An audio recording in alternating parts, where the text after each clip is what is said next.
Hi-Phi Nation from Slate.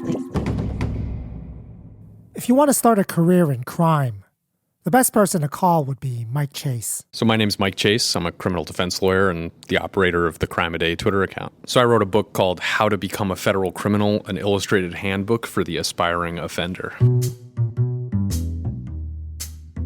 It's a federal crime to make an unreasonable gesture to a passing horse in a national park. That's all the law says. And so does the horse have to find them unreasonable? What kind of gestures does a horse find unreasonable? You go through some gestures that might be unreasonable towards a horse. Can you describe some of these gestures? Well, there's the classic, the middle finger, but you want to have a strong middle finger. Like two middle fingers, maybe the double crime? Maybe? I think that's clearly going to be evidence of intent, right? And so it makes the prosecutor's case a heck of a lot easier. I think it's also a little bit controversial whether the middle finger with the other fingers bent or like curved down is worse. Yeah. Right? A tight fist with the middle finger versus a little bit of bend. I know. Yeah. I mean, but that's where you can add a little bit of personal flair, right, to each gesture. I go into the moon. Yeah, like a little bit of crack might just... No, all crack. The whole crack. You don't want a little bit of crack. Okay. A little bit of crack could totally be you're going to get acquitted. You're going to get acquitted. Okay. But not quite offensive enough. Yeah, right? no. If you got an accident. Right. Crack all the way down to the bottom and you're definitely going to get arrested. And then I personally like the bras d'honneur, the arm of honor, I believe it's called. It's where you sort of like slap your hand palm down onto your bicep and you hook your other arm in an L shape upwards, and it sort of tells everybody up yours, like, hey, up yours. That's right. Yeah. There's also these like ethnic ones too. Oh, yeah. Like if the horse might be Italian or something. Sure, the chin flick. So you sort of like take the back of your fingers with your hand and you fold it under your chin and you just kind of aggressively move it outward from underneath your chin. Unfortunately, the kind of crimes Mike Chase wants to teach you about aren't the ones that'll pay off. If anything, they might actually cost you. But if you wanted a career breaking as many criminal laws as possible without hurting anyone, you should definitely get his book. If you sell pork from a pig carcass that has a pronounced sexual odor, that's a crime. But if it's less than pronounced, it's okay. You can sell it for certain purposes. It can be comminuted, chopped up. It can be put into certain kinds of pork products. And so, it leaves some question. When is a sexual odor pronounced and when is it less than pronounced? What is a sexual odor? And it's not defined in the regulation. There's a lot of margarine-based crimes.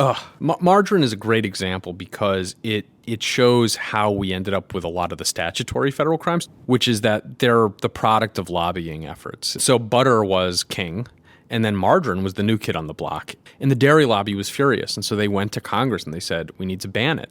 If you are a restaurateur and you're serving individual pats of margarine, they have to be triangular in shape.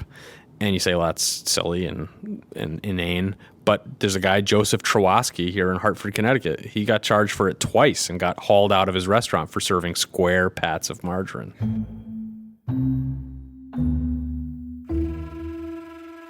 Besides all the food-based crimes, there are also postal service crimes. Apparently, it's really serious to dress in a postal uniform when you're not a postal worker. And there are a surprisingly large number of crimes having to do with the sanctity of our national parks. Where is clogging a toilet a federal crime? National forest. Yeah, any national forest. They are, I guess, federal toilets, right, on national forest land. And it's a federal crime to put any substance in a toilet that could interfere with its use and clog it. The term is substance. Substance. Yeah, substance. And it wasn't always substance. There was a time when they said rags, cans, objects, things like that.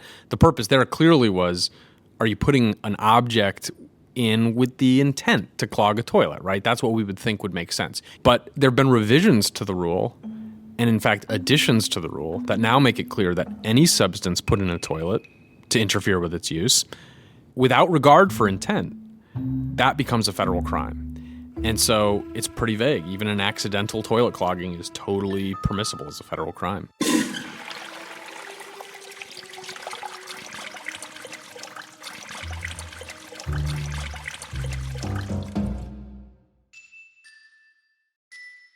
From Slate, this is Hi-Phi Nation, philosophy in story form.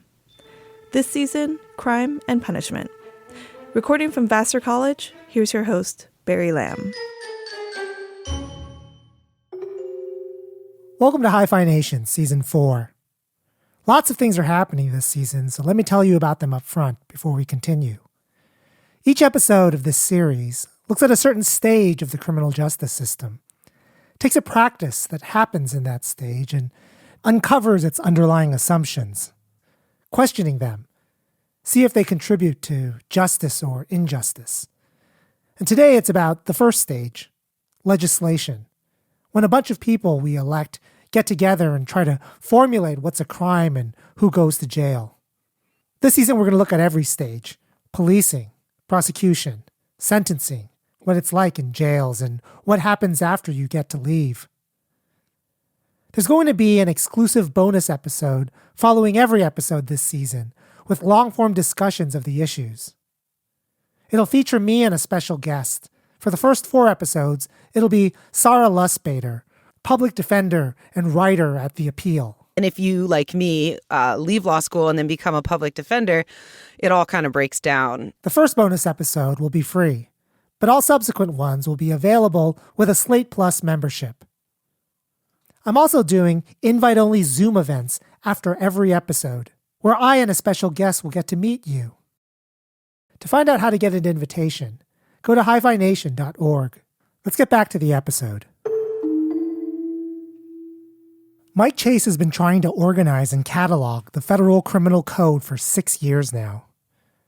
It's something no lawmaker, nonprofit, or government agency has been able to do. And if I can be frank, Mike probably won't succeed in doing this in his lifetime. It's like taking a census of the New York roach population.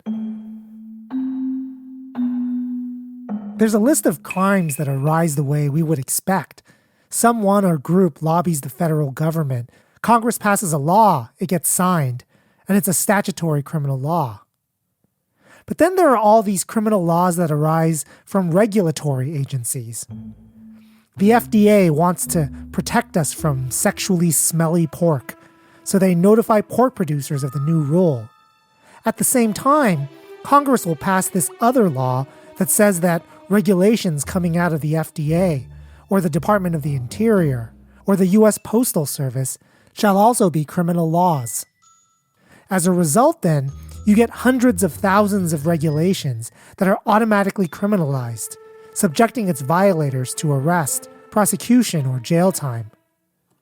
It's part of a distinctive American phenomena called governing through crime. Governing through crime is a phrase from Jonathan Simon, a criminologist and law professor at Berkeley. This is Benjamin Levin, law professor at the University of Colorado, Boulder. And the idea of governing through crime is that the way the government responds, the way legislators respond to each new social problem, each time we have kind of a terrible thing that happens in the world and someone says, we need to do something about this, the way of doing something about this is passing a new criminal statute.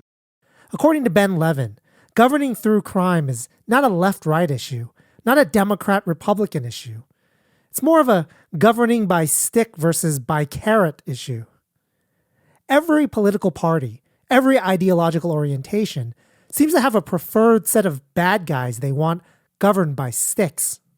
The schools are pretty bad, too many behavior problems. How about a few more cops, random locker searches, and juvenile arrests? There have been a rash of hoodlums causing horses to buck their riders off. Let's give park rangers the authority to arrest and charge them. One particularly powerful tool in governing through crime is to formulate a law that makes it a crime to do something rather than purposefully do something. That's an important difference. One makes the act illegal in all situations. The other only makes illegal the act done with a certain motive. Most of these federal crimes say nothing about motive. They don't say anything about knowledge either. You can't plead ignorance, for instance, if you decide to flush your stash of Vicodin down a national forest toilet and clog it up, leading to your arrest. The toilet clogging law is a no intent, no knowledge required criminal law, which means that accidents are no excuse and ignorance is no excuse. For the most part, many of these have zero mens rea requirement. And what does that mean specifically? The government does not have to prove that you acted with any ill will or criminally culpable mindset. They just have to prove that the act was done and that you're the one that did it. That's it, even if it was an accident. And that's why that's a problem, is if there's no mens rea requirement, accidents are chargeable. The technical legal term, a mens rea requirement, is a fancy Latin term for something deeply important to morality and crime. You might think that morality is about doing bad things, and crime about the things that are so bad we want the government to stop or punish them. But it's not. There's this thing we used to talk about in graduate school. Like everything else in philosophy, it's either deeply insightful or completely obvious. It's about how no one ever really dies because they get sick. They only die because they get sick and then don't get better. And if you think about it, no one ever really dies because they get old either. They die because they get old and then don't get younger again. Criminal and moral responsibility has this exact same flavor. You don't get punished for doing a bad thing. You get punished for doing a bad thing and not having an excuse for it. That assumption is always in the background when we think of holding someone responsible for wrongdoing. And there's a theory of moral responsibility that's codified in the law. It says what it means to have an excuse completely depends on your state of mind in doing the crime. If you give a thirsty child some tap water and she dies from arsenic poisoning, that's a bad thing. But whether you're morally responsible for the death, or how responsible you are, completely depends on your mental state, not the act itself. Did you know there was arsenic in the water? Did you put it there specifically to kill the child? Or did you think it was a vitamin? Or maybe you knew it was arsenic, but didn't know it was poisonous. Which one of these deserves to be a crime? And which ones are just unfortunate accidents that the person has to live with, but doesn't have to be punished for? This is the moral dimension of a mens rea requirement. It encodes the responsibility side of morality. You're trying to figure out which state of mind is so objectionable, so inexcusable, that it deserves a criminal penalty. I'm Gideon Yaffe. I'm a professor of law, philosophy, and psychology at Yale University. What are some of the mens rea requirements? If you can give me some examples. Well, so one thing to note is that by default, every crime has mens rea requirements. And every crime has multiple mens rea requirements. Consider burglary. So burglary is entering somebody else's residence, often at night, with the intent to commit a felony inside. So in order to make out the case against the defendant, the prosecution would have to show that he actually entered somebody's home. That's just a fact about how his body moved. But then they would also need to show that he knew that it was somebody else's home. So that's a knowledge requirement. So if somebody was like mistaken, drunken, thought, oh, this is my house, I'm breaking in because I forgot my keys, that would be an excuse. Yes. So it would show that they didn't have the mental state that was required for the crime, which includes knowledge that you were breaking in. Factual knowledge is a requirement for a criminal mind. No knowledge, no responsibility. Now, knowledge isn't the only fact about your mind that would need to be shown for burglary. You also have to show that the person intended to commit a felony inside. Intent is a requirement for some crimes. But intent also requires knowledge. What if the intent in breaking in was to do drugs inside? And doing those drugs happens to be a felony in that state. But you didn't know that. This would be legal ignorance. And it's a good question whether legal ignorance gives you an excuse in this context. For every crime, what you need to know in order to be culpable is as complex as the crime. And that's just knowledge and intent. There are two even weaker mens rea requirements that figure just as prominently in criminal law. So recklessness is awareness of risk. That a certain result will occur as a result of his actions. So the risk must be substantial enough that the action represents a gross deviation from what a reasonable law-abiding person would do. An example of recklessness would be if the city warned you that there might be arsenic in the water, so don't drink it. But you disregard the risk and gave the water to the child anyway. You didn't know it would kill her. You didn't intend it, but you took an unreasonable chance. And then there's also negligence. So cases of negligence are ones where people are completely oblivious to some fact. But if they'd been thinking straight, if they'd been thinking reasonably, if they'd been caring enough about other people, they would have noticed. So for instance, in lots of jurisdictions in the United States, rape has a mens rea of negligence. So that if one person has sex with another and they think that person is consenting, but a reasonable person in their shoes would have known that in fact the person was not consenting, then that would be an instance of negligence. So negligence, recklessness, knowledge, intent, those are the four main categories of mens rea. Now, can you talk a little bit about why it is that we have these different kinds of requirements? It's possible for us to have had a legal system where we said, oh, it's only one kind or something like that. Yeah. Now, what is it that's important to us about having these different kinds of requirements? So I think it's a fantastic question, and it's actually incredibly elusive to know what the right answer to it is. Notice you could ask the same question about ordinary morality. So for instance, you walk outside one morning and your car's missing. And then you find out later that your neighbor had it. And he says, oh, I thought you probably didn't mind. Depending on your relationship with your neighbor, that might or might not work, right? If you have a certain kind of close relationship with your neighbor, you might be like, well, okay, but maybe next time you could check, right? But if you don't even have that kind of relationship with your neighbor, if this is just like your neighbor who once 5 years ago you lent your car to him, you might say, that's just not good enough. What do you mean you thought I wouldn't mind? So your neighbor in that situation, what he's saying, the way you put it in legal terminology, is your neighbor saying, I was reckless. I didn't know that you weren't consenting. I thought there was a chance you'd consent. I thought there was a chance you wouldn't consent. Ordinary morality tells us that whether or not that's a good excuse depends on this subtlety of a relationship between the two people involved. And it's really hard to explain, in a principled and rigorous way, what facts about that relationship make one kind of plea an excuse, or that same kind of plea wouldn't be an excuse with a more distant relationship. But you have the same kind of thing with mens rea requirements, which is, well, what we're really talking about are the relations among citizens and what we expect from each other and what we owe to each other. And without a systematic accounting of those different relations and how those work among citizens, it's very hard to specify with any kind of precision why one kind of mens rea requirement would be appropriate in one context and not in another. So why a negligence standard for non-consent in rape? It says everything to do with sexual morality, with the way in which arousal affects psychology, with the magnitude of the harm involved in it. And that's just one crime, right? What is it for credit card fraud? What is it for criminal trespass? What is it for burglary? What is it for murder?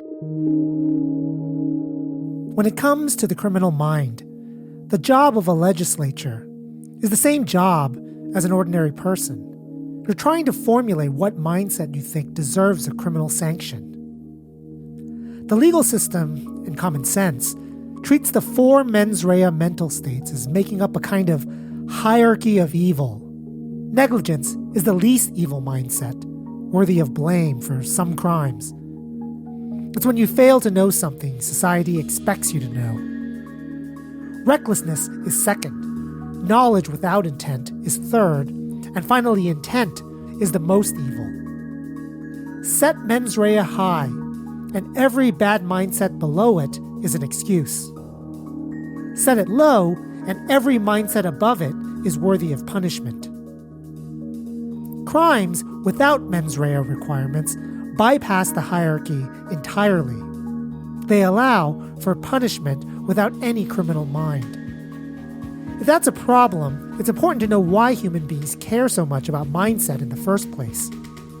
Why do we care so much about intent, or the difference between intent and knowledge and recklessness and negligence?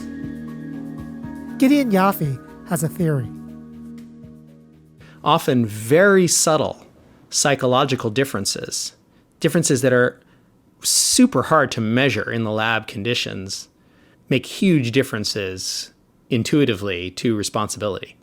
A very good example of this, I think, is perception of risk versus knowledge. Indulge me for a second on a hypothetical example. Suppose there's a guy trying to scare his neighbors into turning down the music that's been blasting all night. He reaches into his safe filled with loaded guns, takes one, goes and waves it in his neighbor's face. Horrible. Maybe even criminal. Now compare that to a guy who reaches into his safe, but his safe is full of fake Hollywood movie guns. Only one gun out of a dozen in his safe is real, and he doesn't remember loading that one in years. Now this guy goes and waves the gun in his neighbor's face. That's less bad, even if both guys do the exact same things with the exact same intent. So this very, very subtle difference might then makes this huge difference in responsibility. So why? The person who knows he has a gun and moves forward in a certain instance really just cares a lot less about other people's safety. But if he thinks there's a chance that he doesn't have a gun, so that he might not, in fact, be actually risking whatever harms the person others might suffer at the hands of his gun, he's less bad. What's less bad? What's less bad is that he weighs the impact of his conduct on other people more heavily in guiding his conduct when he moves forward only aware of risk than when he moves forward in the state of knowledge.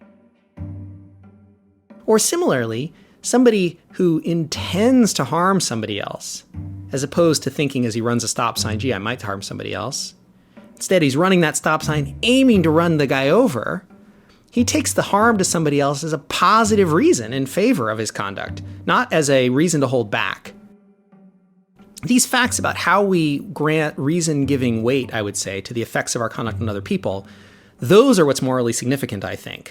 And those are what's indicated by these subtle facts about our psychology.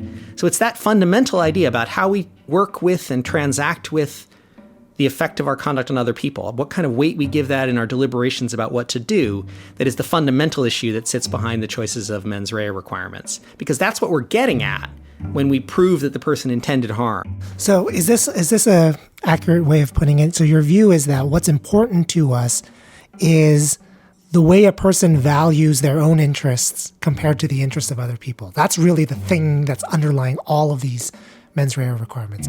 Yeah, I think that's right. That is the fundamental thing.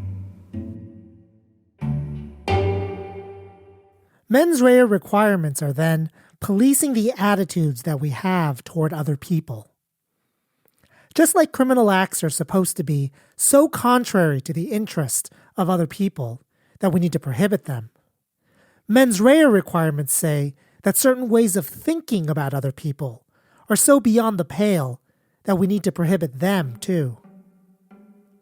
The flip side is that when you do not have these states of mind, you're innocent, morally blameless, even if the state can prove you did the crime. It's why intending to steal but failing is a crime, but stealing without intending is not. These are the moral dimensions of mens rea requirements.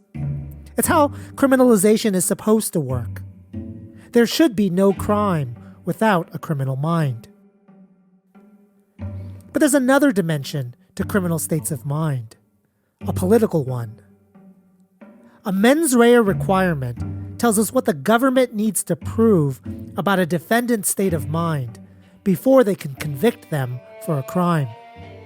And for some kinds of crimes, the truly criminal mind might be pervasive, but hard to prove. So what do? Maybe you get rid of mens rea requirements. Hi-Phi Nation will return after these messages.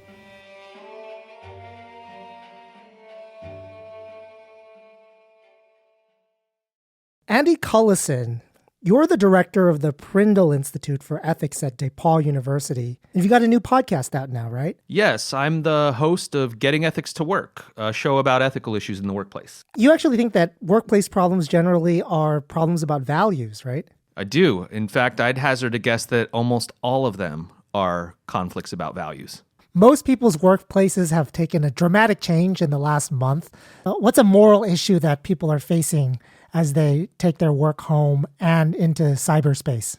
Well, we actually had a listener email us an issue that she was having with her company's leadership. They wouldn't let them take office equipment home, and they wanted to implement stringent rules about how work could be conducted. And she wondered, is this something that they really have a right to do? And, we're seeing a lot of issues that amidst this crisis might not seem to involve ethical issues, but in fact they do. Subscribe to Getting Ethics to Work wherever you get your podcasts, and let them show you how to get ethics to work for you. Street crime can be scary, but white-collar crime is far more costly. Take it from a prosecutor turned legislator who is trying to pass laws that criminalize more harmful white-collar conduct. I'm State Senator Todd Kaminsky. I live in Long Beach, New York, and represent parts of Nassau County. Prior to that, I was a prosecutor for 10 years. I did a little over 6 years in the Eastern District U.S. Attorney's Office, mostly doing political corruption, but also other cases too. Consider the example of lead poisoning in water, or cancer-causing carcinogens in the air or soil, or the financial crash that devastated the U.S. economy. Why isn't anyone in jail for these things? The answer is mens rea. Yeah, so in white-collar cases in particular, it gets really hard because you have to prove bad faith. You have to prove someone knew what they were doing was wrong and did it anyway. In any other case, you know a crime happened. The question is who did it. There's a dead body. There's a kilo of cocaine. There's a weapon. But in a white-collar case, the pivotal moment is, and then the money was transferred to the Morgan Stanley account. Boom. It's like, all right, is that a crime? So, first you got to prove there's a crime. It's really hard. And then you got to prove what the person was doing was wrong and did it anyway. And most of the time in these white collar cases, these people have really good expert attorneys who kind of know their way around the courtroom, know their way around accounting documents, have experts come in, giving them opinions that what they're doing is okay. Think about how much easier it is to manufacture reasonable doubt about mens rea for a white-collar crime than for a street crime. My client didn't know about this obscure federal law. And even if he did, look at all the lawyers and experts who themselves disagreed about whether his action was harmful and how could he possibly have known that it was. Now compare that to arguing that your client didn't know stabbing someone might lead to their death. White-collar crime has this paradoxical effect on our moral psychology. If nothing too bad results from it, like cheating on your taxes, it doesn't feel like a crime, so the mind that committed it doesn't seem to harbor any ill will. On the other hand, the worse the effects of the crime, like plunging an entire country into a severe recession or poisoning 12,000 children, the easier it is to plead ignorance and therefore blamelessness. I mean, who could have foreseen all of these bad consequences? It's easier for white-collar actions not to feel wrong because of their epistemic remoteness from their harmful consequences. And so how do you fix that problem for a prosecutor if you care about white-collar crime? You get rid of mens rea requirements. A lot of statutes defining criminal conduct were written with tons and tons of either ambiguity about their mens rea requirements or just no specification of the mens rea requirements at all. The law just might say, it is a crime to cause another person to ingest poison. And then when you have the person who says, well, I just gave my child a couple of Advil. I had no idea that many Advil were toxic. Question is whether their failure to know that serves as any kind of excuse. And the statute doesn't really say, because the statute doesn't say anything about knowledge. And prosecutors like to win. And the fewer things they have to prove, the more likely they are to win. And police like to be able to arrest even without any kind of suspicion about anything about the mental states of the people whom they're tracking. So both prosecutors and police have an incentive to interpret statutes that are either vague or unspecified on mens rea, to interpret them in a way which goes to their side and against defendants. A very efficient way to govern through crime is to interpret any criminal statute with an unspecific mens rea requirement as a strict liability crime. These are crimes with no mens rea requirements. The government doesn't have to prove knowledge, intent, recklessness, or negligence. It takes away the power of a defendant to claim that they had an innocent mindset. That way, all of the power gets transferred to the government to use their discretion to deal with you. Maybe they'll go easy on you, but that's not because they're forced to by law. It might sound scary, but it's funny how quickly that goes away when we start looking at the right kind of bad guys. My name's John Guidry. I'm a criminal defense attorney here in Orlando, Florida. I've been defending criminal cases since 1993. We've been talking about federal regulatory crimes, but street crimes are not immune from lax mens rea requirements. Florida has sort of a tasting menu of strict liability crimes. It's a real strict liability when it comes to having sex with somebody that is underage. Statutory rape. It is not a defense in Florida that you did not know this girl was 15 or 16 years old and you're 25. That doesn't matter. You should have known. That's what they say. Possession of child pornography. I had a child porn case where they figured out that child porn was being downloaded in this home, right? And they come in and they arrest the dad. As it turns out, was his 19-year-old running out and say, "My dad didn't do this. I did this." They said, "Hey, this is in your home. You must have done it." That guy was going to prison. Drug trafficking. The legislator decided that we don't want the prosecutors to have to prove that somebody knew a drug was in their car. We're just going to go ahead and say, if the drugs were in your car and if they are illegal drugs, we're going to send you to prison or whatever the punishment may be. You could help your buddy move, for example, and you don't know what's in his boxes and they're in your trunk. You're moving his drugs. Now you've got a felony and you're going away, even though you had no idea what was in those boxes. And finally, death by dealer. We've had a lot of overdose deaths, right? I've represented plenty of clients that have dealt drugs and they are literally charged with the murder or attempted murder of the person that they gave the drugs to. Now that's where you're getting the strict liability. The crime says, we don't care whether you intended to kill him or not. Your drugs killed this guy and you're getting charged with murder. Every state can have hundreds or thousands of mens rea ambiguous laws. And as we know from Mike Chase, the federal government can have hundreds of thousands. And so, in the interest of criminal justice reform, Republican legislators have come to the rescue. Gideon Yaffe. So what the Republican bill was trying to do, the Mens Rea Reform Act 2018, was to impose a default mens rea requirement. So make it the case that a default rule was just in place in federal law, so that if the statute didn't say, then on the Republican bill, prosecutors would have to prove knowledge. Under the standard, both factual and legal ignorance could be excuses for violating federal criminal laws that did not have explicit mens rea requirements. Mike Chase. The notion that ignorance of the law was no excuse made sense back at the founding of the country, when you could actually open a book and read everything that's a crime and conform your conduct to it. Fine. When there are potentially 500,000 federal crimes on the books, yeah, ignorance of the law should definitely be an excuse.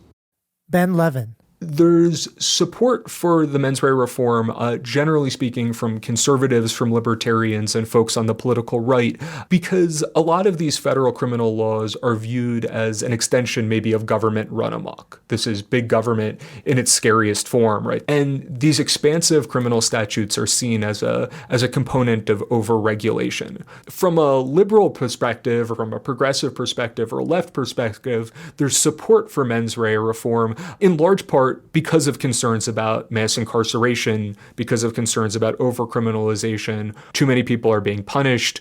We know that there are tremendous disparities based on race, based on class, and giving prosecutors too much power seems to be enhancing those dynamics, those disparities. How did it become a partisan argument then? It became a partisan argument because Gideon Yaffe. Democrats interpreted Republicans as being interested in this solely out of an interest in protecting corporations.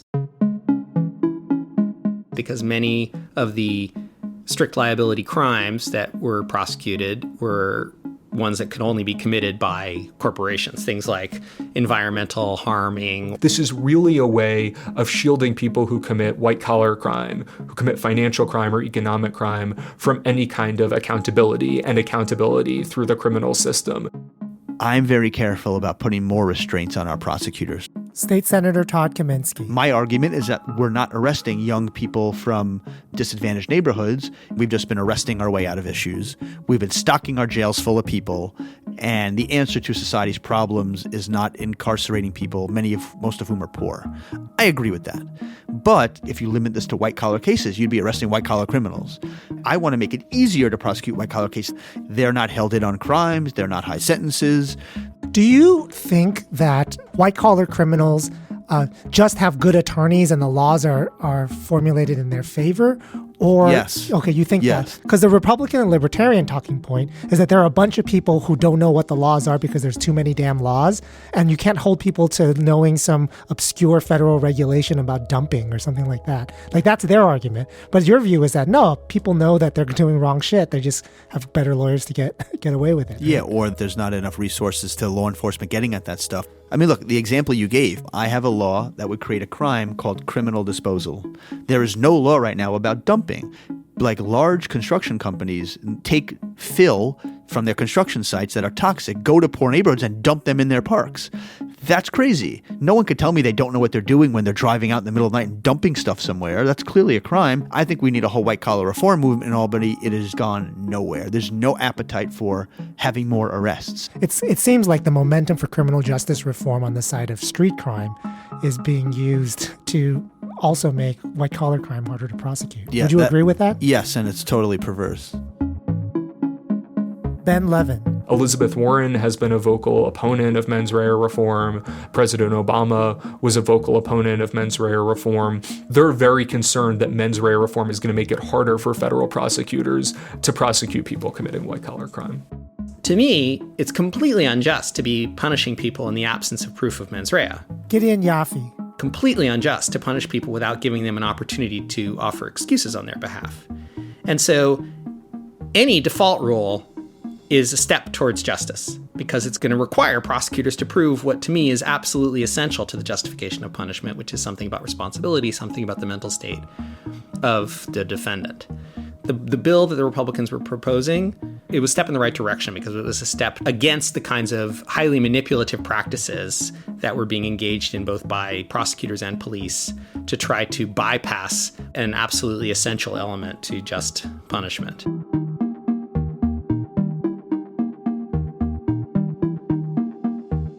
So here we are with a choice.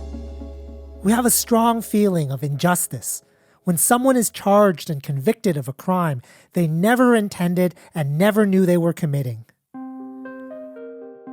At the same time, requiring the state to prove mens rea lets a lot of people off the hook.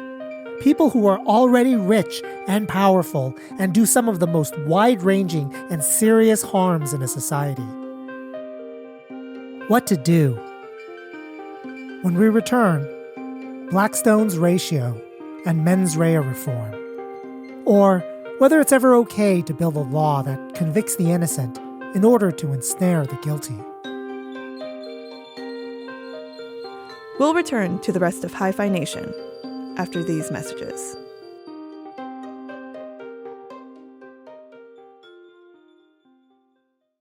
Andy Cullison, you're the director of the Prindle Institute for Ethics at DePaul University. And you've got a new podcast out now, right? Yes, I'm the host of Getting Ethics to Work, a show about ethical issues in the workplace. Let me give you a problem that I'm sure happens at Slate. It happens at Vassar all the time. Cleaning the office microwave. Nobody seems to think that it's their job, but whenever they use it, things explode. It makes the microwave really gross. When people are mad about the microwave not being cleaned, they usually get upset because they think there's an issue about fairness or justice in the workplace. Now, when everyone stops cleaning the microwave, you basically have a weird collective action problem where nobody's doing it because they think it's unfair to be expected to be the only one to do it, and so no one does it. So does your podcast give solutions to these workplace problems? We come up with a case that raises an issue like this. Then we talk about all the different kinds of moral reasons people might have. And then we do try to offer some practical suggestions for what could you do to try and make headway on this if you encounter it. Subscribe to Getting Ethics to Work wherever you get your podcasts, and let them show you how to get ethics to work for you. All right, Sarah Lustbader, you're my co-host for the first 4 Slate Plus episodes this season, and you've been listening to these issues. What do you think about the choice between the morality of mens rea requirements and the need to prosecute white-collar crime? This is where theory and practice diverge. So in theory, of course, I think it's abhorrent to criminally try and convict anyone who didn't intend to do anything wrong. I think it's pretty hard to argue otherwise. On the other hand, progressives like Senator Elizabeth Warren have opposed mens rea reform, and I think it's a false choice, right? I think that the idea of mens rea reform across the board is a false choice, that the bill that I think she was referring to was like basically tailored to make it easier for people to commit corporate crimes. Like it was made it harder for the government to prosecute specifically corporate crimes. And we know that if you want to talk about the intent of the Republicans who were trying to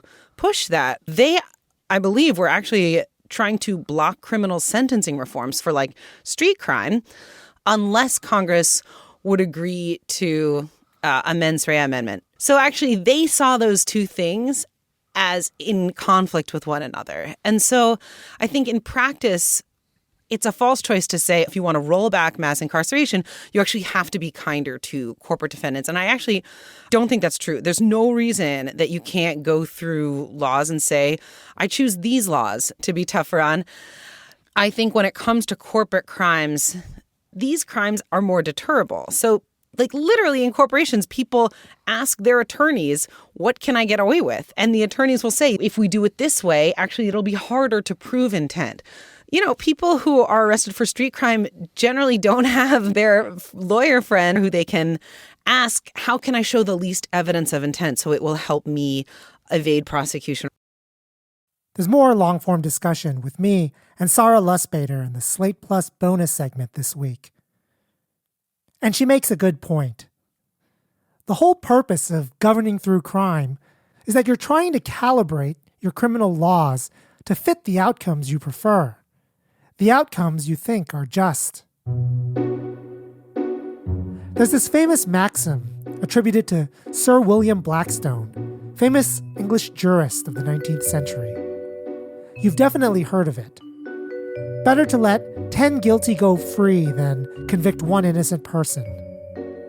There's also this other maxim no one ever talks about. I call it the converse Blackstone maxim. But don't look it up. I just made up the name. It says, better to convict one innocent person than let 11 guilty ones go free.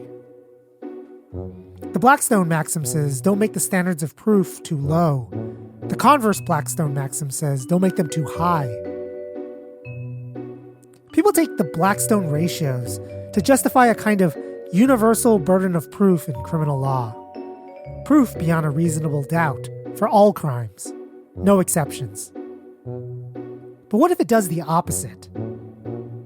What if Blackstone's ratios get us in the habit of seeing criminal procedure as a numbers game, where justice is a matter of the right ratio of guilty to innocent people behind bars, and in society?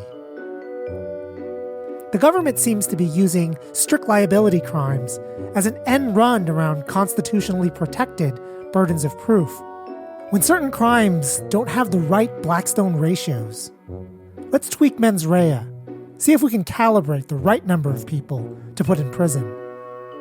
I think the debate shouldn't be about white-collar versus street crime, or progressive versus libertarian social policy, but rather about whether criminal procedure should ever be used as a governing device to get socially desirable Blackstone ratios.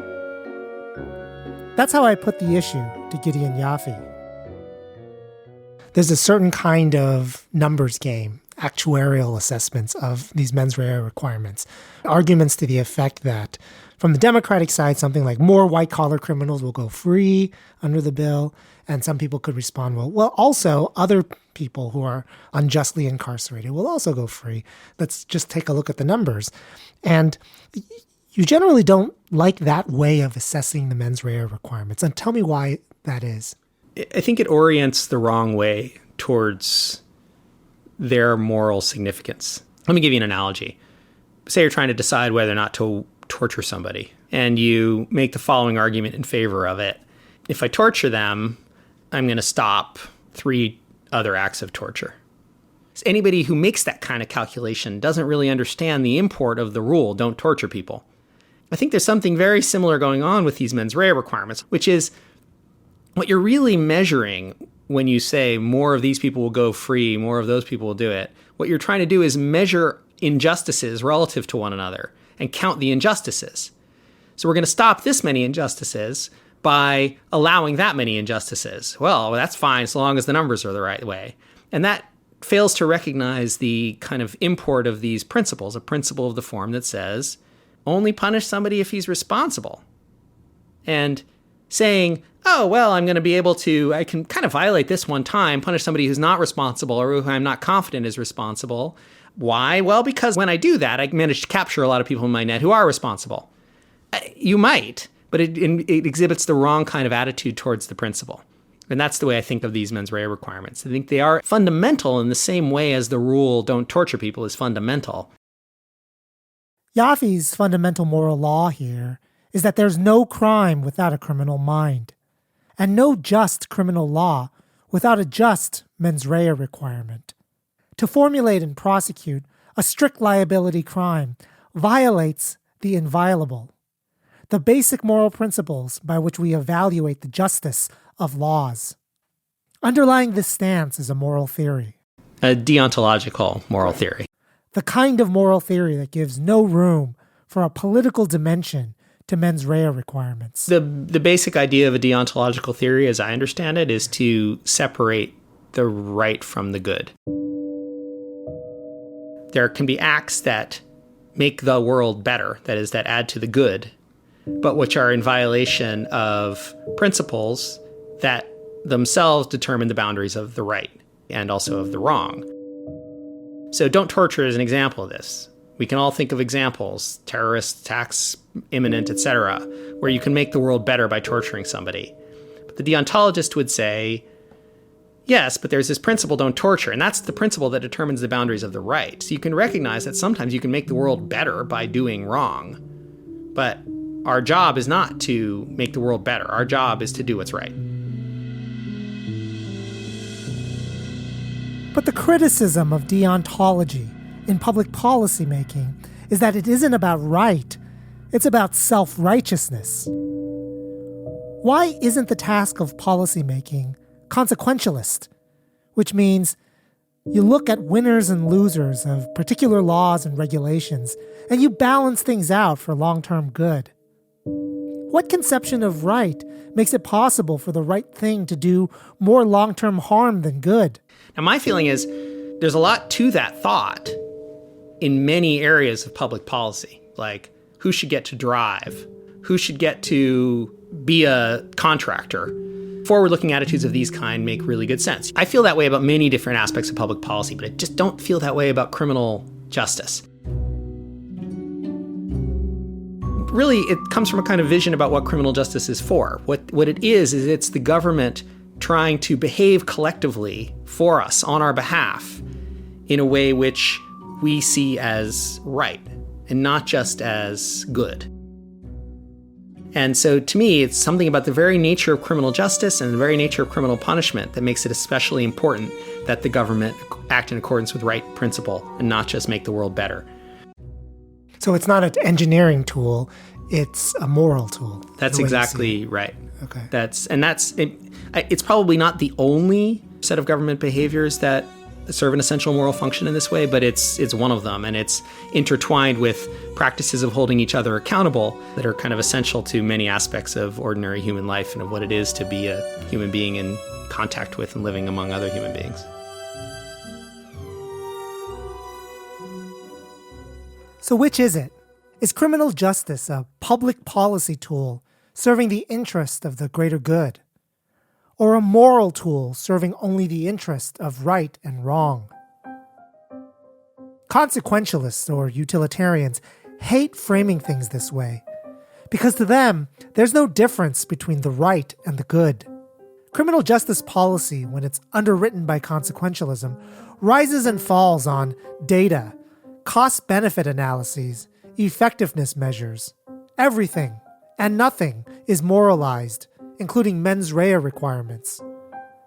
But if you're a deontologist, the data, the cost-benefit analyses governing through crime can be completely offensive to the very nature of criminal justice. Crime and punishment is not a matter of governance at all, but moral expression and condemnation. Criminal justice is an expression of our personal senses of justice and injustice, moral reactions to objectionable states of mind and the people who have them. Here's a pretty strong deontological commitment. No strict liability crimes, ever. There's no responsibility without mens rea, ever. And there is no playing politics with criminal justice.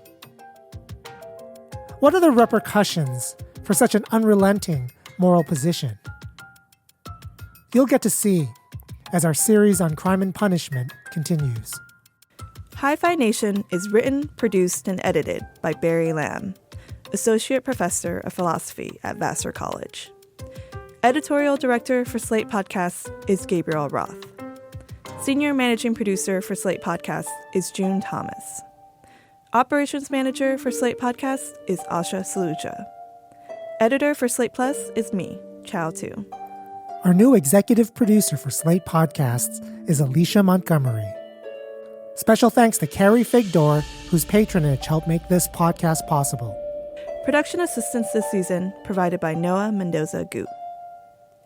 Visit hiphination.org for complete show notes, soundtrack, and reading list for every episode. That's hiphination.org. Follow Hi-Phi Nation on Facebook and Twitter, and at the website for updates on stories and ideas. Hi-Phi Nation from Slate.